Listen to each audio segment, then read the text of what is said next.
گاؤں کے لوگ رات سے ڈرتے تھے۔ اندھیرا آتے ہی دروازے بند، چراغ بجھائے جاتے، کیونکہ کہتے تھے رات میں پچھلا جن چلتا ہے۔ مگر ایک 12 سالہ لڑکی نے فیصلہ کیا کہ اگر رات خوف ہے تو وہ اسے بوتل میں قید کر لے گی، اور جب اس نے ایسا کیا دنیا سے سایہ غائب ہو گیا اور ایک تباہی شروع ہوئی جس کا کسی نے حساب نہیں رکھا تھا، حتیٰ کہ خود اس لڑکی نے بھی نہیں۔ اگر آپ کو حیرتیں، جادو، مہم جوئی اور بچوں کے لیے سبق آموز کہانیاں پسند ہیں تو ابھی ٹائمز امیجینیشن کو سبسکرائب کرنا ہرگز مت بھولیے گا۔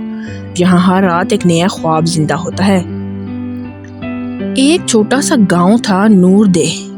یہاں ایک عجیب رسم تھی۔ سورج ڈھلتے ہی سب گھروں کے دروازے بند، کھڑکیاں بند، روشنی بند، کوئی باہر قدم ہی نہیں رکھتا تھا، کیونکہ ان کے بڑوں کا دعویٰ تھا کہ اندھیرے میں پچھلا جن شکار ڈھونڈتا ہے۔ گاؤں کی سب سے بے چین لڑکی تھی فاریہ۔ اس کی آنکھوں میں سوال رہتے، رات سے ڈر کیوں؟ اندھیرا تو آسمان کی چادر ہے۔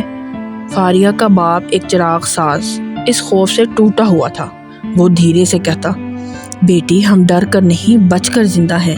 لیکن فاریہ کے دل میں ضد بڑھتی گئی۔ ایک رات فاریہ چھت پر چڑھ گئی۔ آسمان پر تاروں کی قطاریں تھیں، ہوا میں خاموش گنگناہٹ اور کچھ بھی خوفناک نہیں تھا۔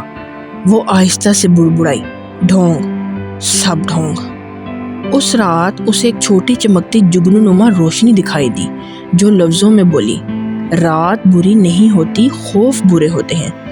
فاریہ چونکی، تم کون ہو؟ روشنی بولی، رات کی رکھوالی کرنے والی ایک کرن ہوں، اور آج تم مجھ سے پہلی لڑکی ہو جس نے رات کو آنکھ بھر کر دیکھا ہے۔ فاریہ نے سوال کیا، اگر رات اتنی اچھی ہے تو سب ڈرتے کیوں ہیں؟ کرن نے افسوس سے کہا، ان کا ڈر رات کو طاقت دیتا ہے، جتنا وہ ڈرتے ہیں رات اتنی ہی کالی ہو جاتی ہے۔ فاریہ بولی، پھر میں رات کو قید کر لوں گی تاکہ ڈر ختم ہو جائے۔ کرن چیخی، ایسا مت کرنا، رات توازن ہے، دن کے بغیر رات نہیں، رات کے بغیر دن نہیں۔ مگر فاریہ سننے والوں میں سے کب تھی۔ فاریہ اپنے باپ کی ورک شاپ گئی، جہاں جمالین گلاس سے بنی ایک بوتل رکھی تھی جو جادوئی روشنی بھی قید کر سکتی تھی۔ فاریہ نے چپکے سے وہ بوتل لے لی۔ اگلی رات وہ چھت پر چڑھی، کرن کو بلایا اور بوتل کھول دی۔ آسمان کانپا، اندھیرا ایک ورل پول کی طرح سمٹنے لگا اور بوتل میں قید ہو گیا۔ پورا گاؤں روشن، ہمیشہ کے لیے دن، ایک لمحے میں۔ پہلے سب بہت خوش ہوئے، بچے کھیلے، بکریاں چرنے لگیں، سب نے کہا رات سے نجات ملی، پچھلا جن ختم ہوا، چلو جان چھوٹی۔ مگر ایک دن، 2 دن، 3 دن، نیند غائب، سایہ غائب، موسم غائب، خواب غائب، کھیت سوکھنے لگے، پرندے مرنے لگے، جانور پاگل ہونے لگے۔ ماں کے چہرے پر آنسو اترے، روشنی بھی اذیت بن سکتی ہے بیٹی۔ فاریہ پہلی بار کانپی، رات نہیں تو سانس نہیں۔ تیسرے دن فاریہ نے دیکھا بوڑھی عورتیں تھکن سے گر پڑیں، بچے رونے لگے، جانور بھاگنے لگے، درخت جلنے لگے کیونکہ سایہ ہی نہیں تھا۔ کرن دوبارہ آئی، مگر اس بار کمزور، میں مرتی جا رہی ہوں کیونکہ رات قید ہے، دن سانس نہیں لے پاتا جب اس کا جوڑا نہ ہو۔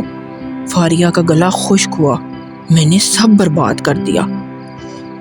وہ بوتل لے کر دریا کے کنارے گئی، لیکن ڈر رہی تھی، اگر رات واپس آئی تو گاؤں والے لوگ اسے نفرت کریں گے۔ کرن بولی، ہمت وہ نہیں جو خطرہ ختم کر دے، ہمت وہ ہے جو غلطی مان لے۔ فاریہ نے بوتل کا ڈھکن کھولا، کالا آسمان واپس پھٹ کر پھیل گیا، تارے لرزے، ہوا ٹھنڈی ہوئی، دن اور رات ملاپ کرنے لگے، اور پہلی بار گاؤں کے لوگوں نے رات کو سکون سے دیکھا۔ لوگ فاریہ کے پاس آئے، کوئی غصہ نہیں، وہ صرف سمجھ کر آئے، ہم اندھیرے سے نہیں اپنے وہم سے ڈرتے تھے۔ فاریہ نے چراغ کی بات سنی، خوف کو بوتل میں بند کرو، رات کو نہیں۔ گاؤں والوں نے نئی رسم بنائی، سورج ڈھلے چراغ جلاؤ، خوف نہیں، رات کے سپرد خاموش دعائیں کرو اور سونا سیکھو، کیونکہ خواب بھی علاج ہیں۔ تو میرے پیارے سننے والوں، آج کی کہانی کا یہ سبق ہے کہ قدرت کا توازن توڑ کر کبھی امن نہیں ملتا۔ تو آپ کو کیسی لگی؟ اگر اچھی لگی تو اس کو لائک، شیئر اور چینل کو ضرور سبسکرائب کیجیے گا، اور اپنے آگے آنے والی کہانی کا انتظار کیجیے گا۔ تب تک کے لیے اللہ حافظ۔